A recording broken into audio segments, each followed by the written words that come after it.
तो चलिए एक बहुत ही पावरफुल आइडिया पर बात करते हैं कि उन सपनों को हकीकत में कैसे बदला जाए जो देखने में नामुमकिन लगते हैं।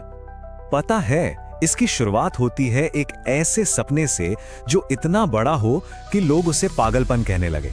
जब कोई आपके सपने पर यकीन न करे बल्कि आपका मजाक उड़ाए तो समझ जाइए कि आप कुछ बहुत बड़ा सोच रहे हैं। तो असली सवाल यही है कि उस पागलपन को एक यादगार कहानी, एक लेगेसी में कैसे बदला जाए। आज हम इसी की गहराई में उतरेंगे और कुछ ऐसी ही कहानियों को देखेंगे जो अटूट विश्वास और कड़ी मेहनत की मिसाल हैं। देखिए, ये पूरा सफर एक ऐसे विश्वास के साथ शुरू होता है जो शायद बाकी दुनिया को बिल्कुल इलॉजिकल, मतलब तर्कहीन लगे। ये सिर्फ एक एम्बिशन नहीं है, ये एक गहरा जुनून है, एक दीवानगी है जो आपको हर सीमा के पार ले जाती है। और जब लोग कहने लगे ना कि ये तो पागल हो गया है, तो समझ लीजिए वो जुनून काम कर रहा है। और पता है, ये जुनून कोई नई बात नहीं है। सदियों पहले गुरु जम्भोजी ने भी ऐसा ही एक गहरा विश्वास लोगों में जगाया था।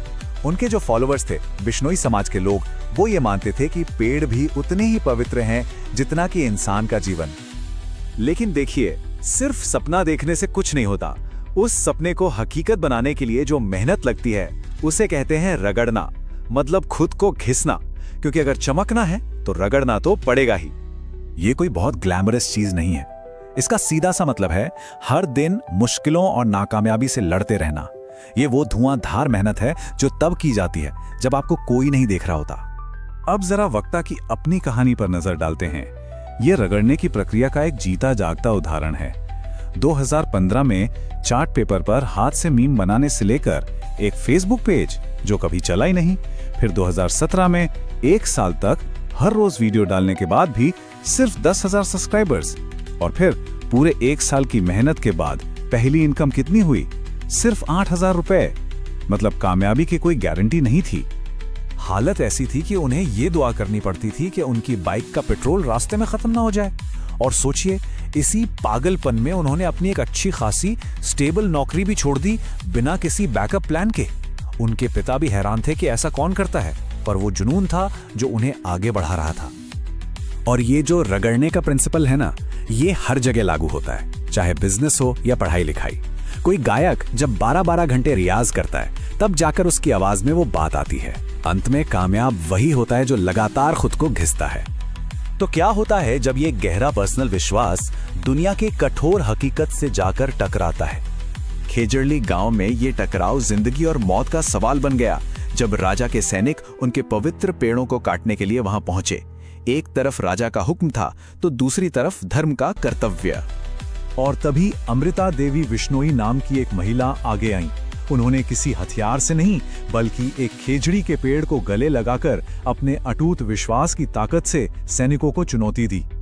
और उन्होंने जो कहा वो शब्द इतिहास में अमर हो गए कि अगर एक पेड़ को बचाने के लिए सिर भी कटवाना पड़े तो भी ये सौदा सस्ता है। ये एक ऐलान था कि उनका विश्वास उनकी जिंदगी से कहीं बढ़कर है। सिर्फ अमृता देवी ही नहीं, उनकी 3 बेटियों और गांव के सैकड़ों लोगों ने, कुल मिलाकर 363 लोगों ने पेड़ों को बचाने के लिए अपनी जान दे दी। और इस तरह खून और बलिदान से एक महान विरासत लिखी गई। और यहीं पर सबसे जरूरी बात सामने आती है कि इतना बड़ा संघर्ष और बलिदान कभी भी बेकार नहीं जाता। ये हमेशा एक बड़े बदलाव और सम्मान की वजह बनता है।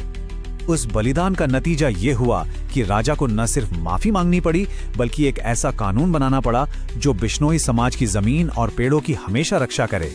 इस एक घटना ने आने वाली सदियों के लिए आंदोलनों को प्रेरित किया। और घिसाई की ये जो बदलाव लाने वाली ताकत है ना, वो आज भी दिखती है।